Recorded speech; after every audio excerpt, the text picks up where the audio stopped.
Bueno, ya hemos hecho un ejemplo relativamente sencillo de root locus, cómo encontrar el camino que toman los polos cuando K de nuestro circuito, de nuestro sistema se cambia. Déjame formalizar este método de root locus un poquito. Déjame enumerar algunos pasos que podemos tomar. Dependiendo si hay polos reales o todos los polos son complejos, etcétera, etcétera. No todos los pasos las necesitamos hacer en todos los casos, pero vamos a enumerar algunos de los pasos que podemos hacer para entonces hacer, ¿verdad?, nuestro root locus. El primero, o los primeros ya lo habíamos hablado, ¿verdad? Lo primero que nosotros hacemos es determinar la ecuación característica, igualarlo a 0. Para simplicidad, o para hacer las cosas más sencillas, vamos a escribir esto como P, lo que habíamos escrito como G por H, vamos a escribirlo como una cosa, como P. Y vamos a factorizar P en sus ceros y en sus polos. Nosotros sabemos que cuando K es igual a 0, los polos del sistema de lazo cerrado están en las P, en los polos del sistema de lazo abierto. Y cuando K es infinito, los polos del sistema de lazo cerrado están en los ceros del sistema de lazo abierto. Y como dice aquí, pues esto ya lo demostramos, no lo vamos a poner otra vez aquí. La próxima cosa que podemos hacer, relativamente sencillo, ¿verdad? Ya que sabemos dónde empiezan y dónde acaban los polos, vamos a ver si los polos, cuando K cambia, si se mueven en el eje real, ¿verdad? A veces es muy típico que haya un segmento o que haya parte del eje real donde hay polos moviéndose durante el root locus, pero vamos a ver cómo conseguir esos segmentos. El criterio de ángulo nos dice que el ángulo de P tiene que ser 180 más 360Q, ¿verdad? Así que básicamente, como dije antes, más o menos 180, más o menos 540, etc. Ahora, como hemos factorizado P en los ceros y en los polos, el ángulo de P pues sería el ángulo de cada uno de los términos de cero menos el ángulo de cada uno de los términos de los polos. Y para que un punto, cualquier punto, sea parte del root locus, pues tiene que cumplir con este criterio.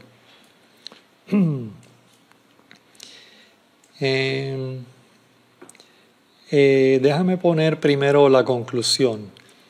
Nosotros vamos a demostrar aquí que las partes del eje real que son parte del root locus están a la izquierda de un número impar de polos y ceros. Vamos a demostrarlo aquí. Vamos a suponer que tenemos un sistema o una PDS que tiene dos polos y un cero. Y queremos ver si cuando se mueven estos polos, si en algún punto se van a mover en el eje real, ¿verdad? Los polos empiezan en negativo P1 y negativo P2, como sabemos. Sabemos que uno de estos polos va a terminar en negativo Z1 porque los polos terminan en los ceros. Ahora solamente hay un cero finito, así que el otro polo tiene que terminar en el cero infinito. Así que uno de estos dos polos termina en Z1, el otro nos va a ir a infinito. Pero vamos a ver, ¿verdad?, cuáles son las partes del eje real que forman parte del root locus. Ahora, en este caso, como tenemos dos polos y un cero, el ángulo de P pues sería el ángulo del cero menos el ángulo de los polos. Y vamos a verlo para diferentes casos. Vamos a escoger aquí un punto S1. Realmente no importa dónde queda S1, con tal de que esté a la derecha de este polo aquí. ¿Okay? Ahora, ¿cuál es el ángulo de S1 más Z1? Mira, y esta es la razón por la cual nosotros hablamos de cómo calcular magnitudes y ángulos por inspección, básicamente gráficamente. ¿Cuál es el ángulo de S1 más P1? Digo, S1 más Z1. Perdón, estamos haciendo esta primero. El ángulo de S1 más Z1, ¿cuál es? Bueno, como nosotros sabemos, esto es S1 menos Z negativo Z1, o sea que es el vector, ¿verdad? Terminando aquí, empezando acá. Así que sería esto aquí, y de aquí a acá el ángulo es 0, o sea que este ángulo es 0. ¿Cuál sería el ángulo de S1 más P1, el segundo término? De aquí a aquí, ¿qué ángulo hay? Bueno, ¿verdad? Es el ángulo empezando aquí, terminando acá, así que el ángulo es 0 también. ¿Cuál es el ángulo de S1 más P2? ¿Verdad? Sería el ángulo de aquí a aquí, y también es igual a 0. O sea que, como vemos, cualquier punto a la derecha del polo P1 nos daría el mismo resultado. Todos los ángulos son ceros. Ustedes pueden sacar la calculadora, 0 menos 0 menos 0. Verifiquen que esto da 0. Y si el ángulo es 0, no cumple con el criterio de ángulo. Así que ese punto no está en el root locus, no forma parte del root locus. O sea que para ningún valor de K va a haber un polo en ese punto. Así que este polo no se mueve para acá, es lo que podemos decir. Ahora, si nosotros cogemos otro punto, vamos a llamarlo S2, que va a estar entre medio del 0 y del polo P1.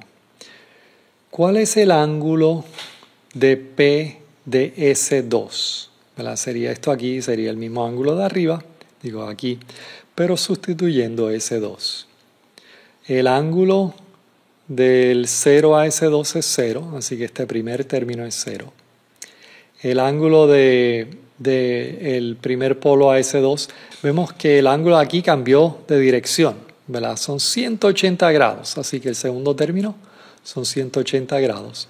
Y el tercero, que va a ir desde el último polo hasta S2, también tiene ángulo 0. Así que en este caso, el ángulo de PDS nos da negativo 180 grados y cumple con el criterio de ángulo, así que ese punto está en el root locus. Lo que quiere decir básicamente es que para algún valor de K va a haber un punto en ese valor.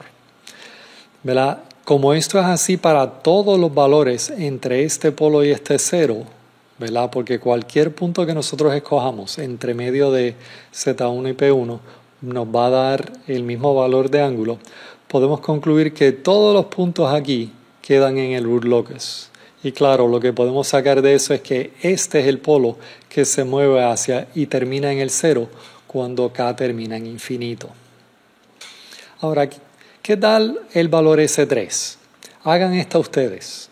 Pausen el video, calculen ese ángulo y digan si S3 cumple con el criterio de ángulo o no cumple con el criterio de ángulo.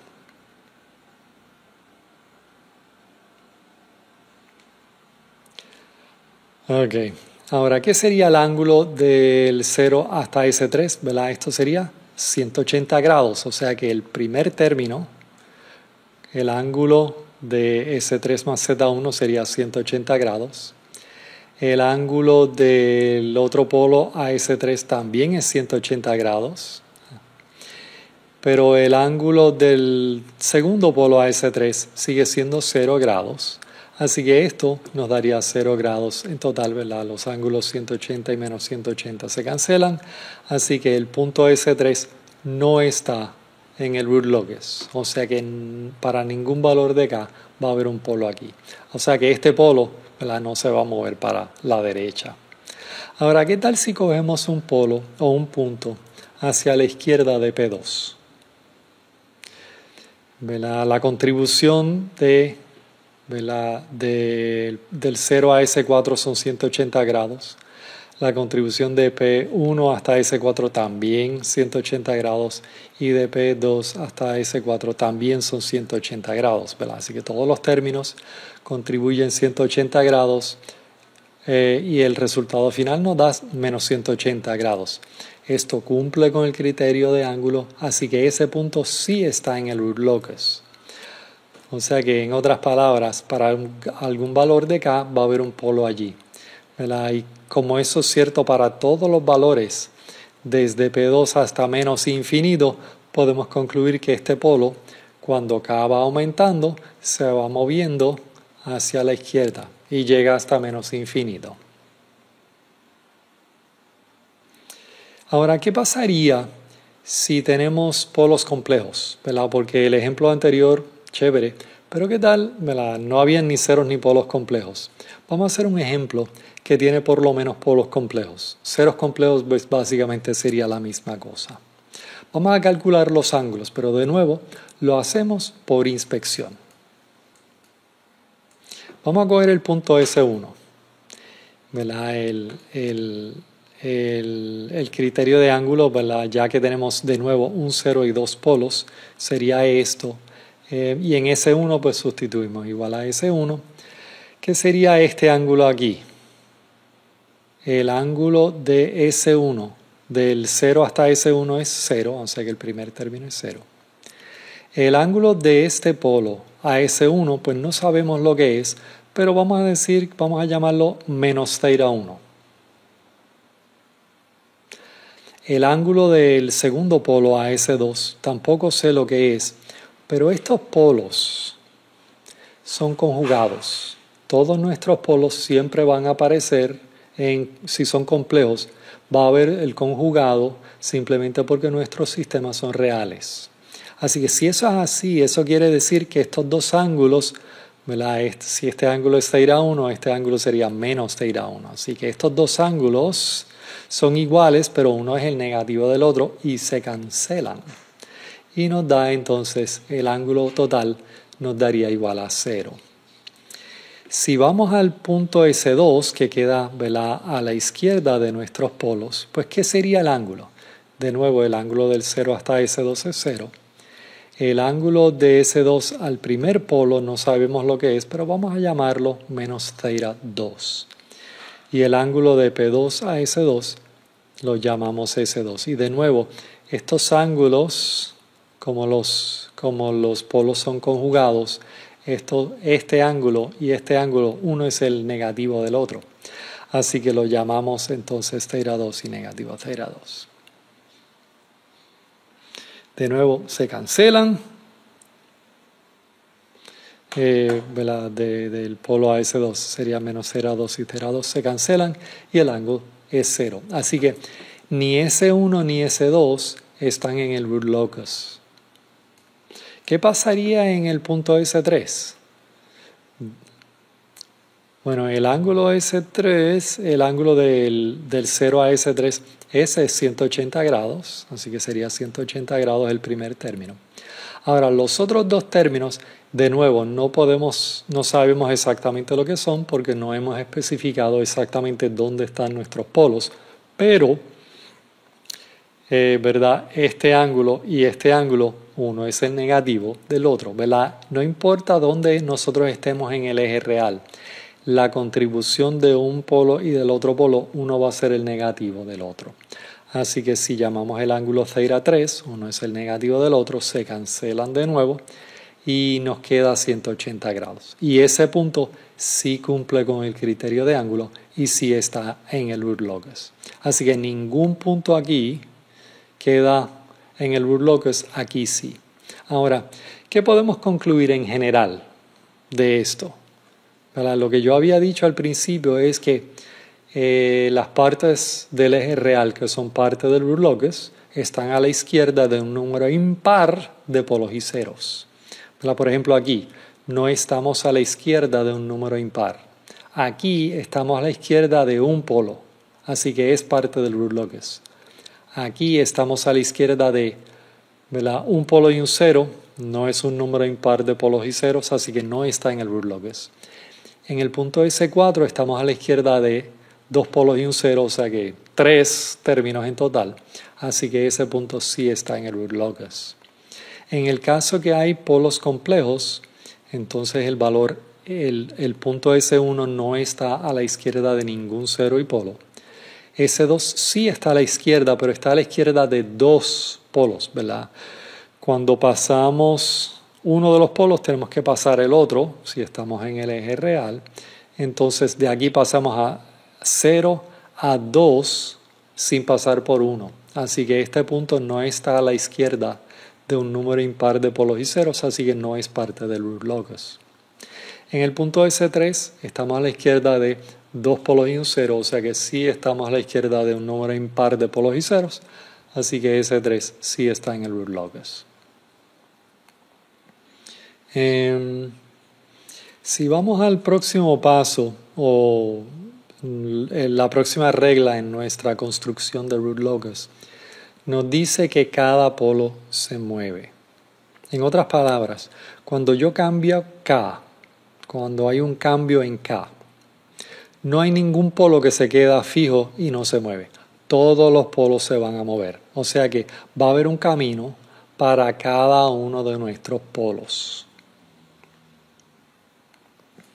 La otra cosa que podemos ver es que, como comenté antes, nuestros sistemas son reales. Y si son así, los polos tienen que aparecer como conjugados. Así que si hay un polo conjugado, tiene que aparecer, si hay un polo complejo, tiene que aparecer su conjugado. Así que en este caso, y aunque no lo hemos hecho todavía, el root locus son estas líneas rojas que yo he puesto aquí, ¿verdad? Así que estos dos polos se acercan, uno sale subiendo y el otro sale bajando, ¿verdad? La razón por la cual si uno sale hacia arriba, el otro tiene que salir hacia abajo, porque los polos tienen que aparecer conjugados, ¿verdad? Para algún valor de K, si hay un polo aquí, tiene que haber su conjugado abajo. Y cuando va aumentando K, pues cada uno de los polos se mueve. Entonces entran de nuevo, uno llega al cero y el otro se va a infinito. ¿Verdad? No puede ser que, por ejemplo, este polo se mueva hacia el cero y entonces el otro polo se vaya solo, ¿verdad?, de alguna forma saliendo al eje imaginario. Siempre hay esta simetría para nuestro root locus. Así que si sabemos el dibujo por encima del eje real, va a haber su imagen por debajo.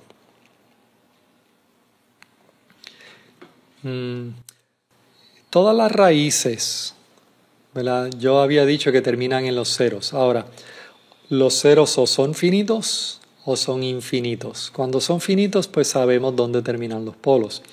Pero ¿qué tal si son infinitos? ¿Verdad? Queremos saber en qué dirección se van moviendo los polos hacia infinito, ¿verdad? Porque en el ejemplo que tuvimos, el primer ejemplo que nosotros hicimos, los polos fueron a infinito, uno se fue a infinito hacia arriba y el otro se fue a infinito hacia abajo. Pero no sería lo mismo hacia arriba y hacia abajo que a 30 grados o a 75 grados, etcétera, ¿verdad? Así que nos gustaría saber en qué direcciones que se mueven mientras tenden a infinito.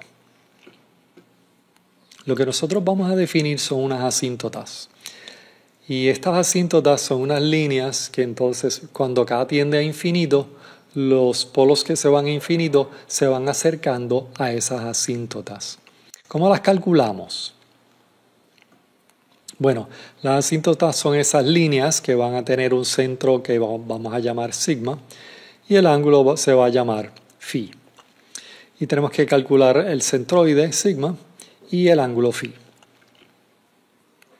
Estas son las ecuaciones, así es donde calculamos el centroide, ¿verdad? Sumamos la posición de los polos, le restamos la posición de los ceros, dividimos entre el número de polos menos el número de ceros.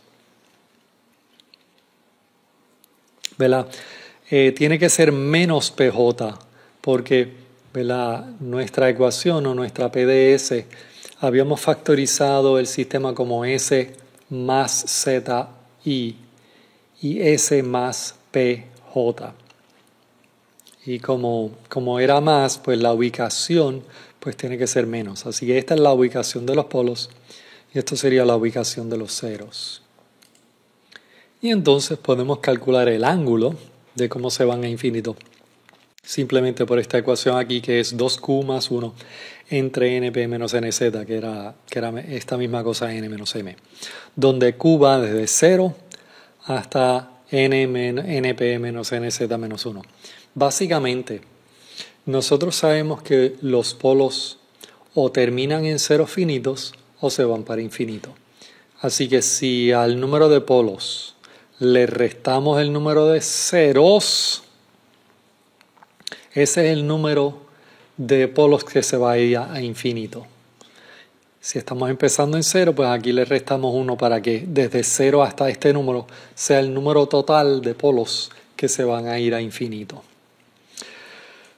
¿Cómo sacamos esta ecuación? Vamos a derivarla. Vamos a sacar primero el centroide, sigma A. Ahora, mira, como dice aquí, las raíces o los polos que se van a infinito, cuando están bien lejos del origen, ¿verdad? Porque estos polos tienden a infinito.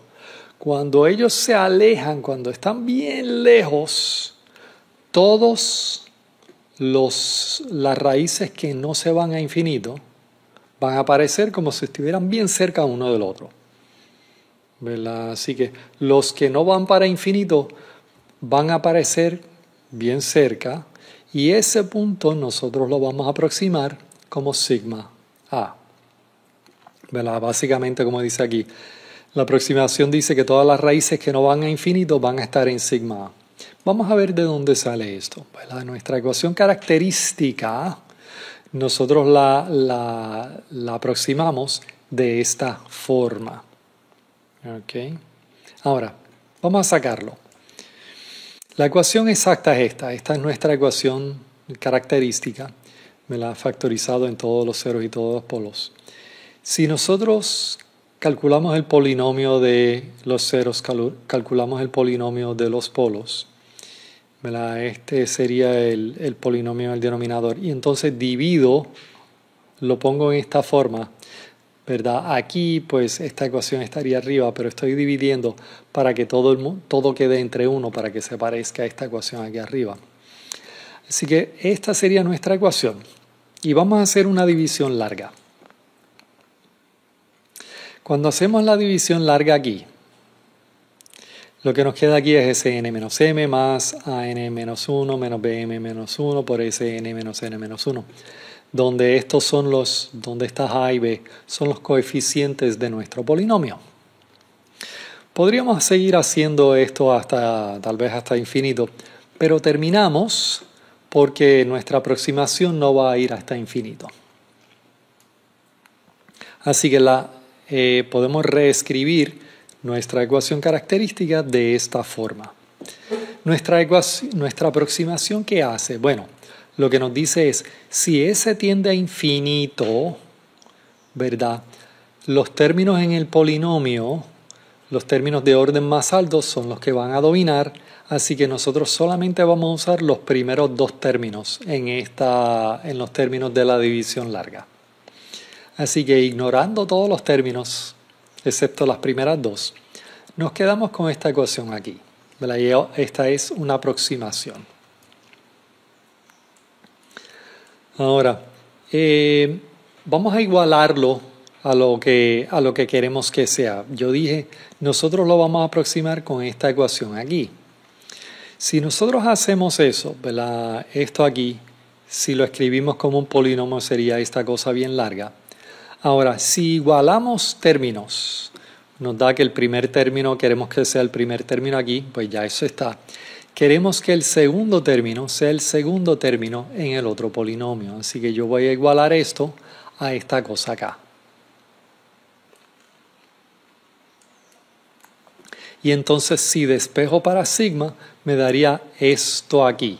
Y esta es la ecuación que nosotros usamos para calcular el centroide o lo que llamamos sigma A. Los coeficientes AN, ¿qué sería? Pues sería la suma de las P, las B sería la suma de las Z. Como hay un negativo aquí, o sea que sería esta cosa aquí, el negativo lo voy a poner aquí adentro y entonces esta es la ecuación que nosotros usamos.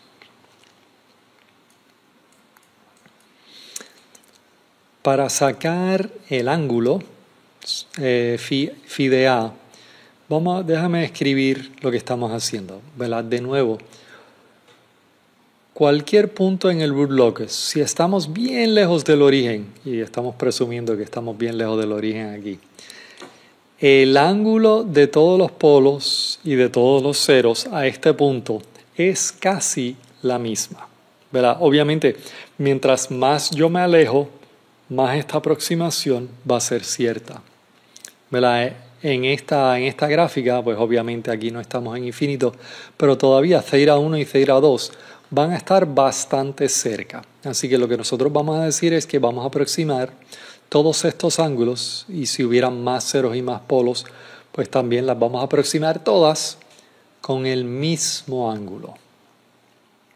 Okay. Así que esta es nuestra ecuación característica. De arriba podemos escribir P de S de esta forma. Ahora, si S es bien grande, como yo dije, cuando S tiende a infinito, los términos de S más altas son las que predominan. En el caso anterior cogimos los primeros dos términos. Aquí solamente vamos a usar el primer término. Así que estamos aproximando P con solamente un término aquí. Y esta es una buena aproximación si S es bien grande. En ese caso, ¿verdad? Si sustituimos aquí, nos daría K por P es igual a negativo 1. Ahora, si despejamos para ese n, nos daría esta cosa aquí. Y el negativo, como sabemos, ¿verdad? Aquí la magnitud sería K. El ángulo sería 180 grados. O escribiéndolo de nuevo forma polar, ¿verdad? Sería E a la J pi más 2 pi Q. Y aquí lo estoy escribiendo en términos de radianes en vez de grados. Como cualquier ecuación compleja, ya que ese es complejo y esto también, ¿verdad? Las magnitudes tienen que ser iguales y los ángulos también tienen que ser iguales. Así que el ángulo de esta cosa aquí tiene que ser igual al ángulo acá, donde esto, ¿verdad? Voy a reescribir de radianes escribiéndolo en grados, sería 180 más 360Q. Ahora, el ángulo de Sn menos m, ¿verdad? Esto es S términos elevado al poder n menos m, así que esto sería n menos m por el ángulo de S, que sería esta cosa aquí si dividimos por n menos s. Esta es la ecuación que nos va a dar el ángulo a cualquier punto en el Ur-Locus si es que estamos en infinito. Y ¿verdad? Esto es exacto cuando estamos en infinito, así que esto es una aproximación para valores finitos, pero en infinito sería una ecuación exacta. Y este es la ecuación que nos da el ángulo cuando el punto está en infinito.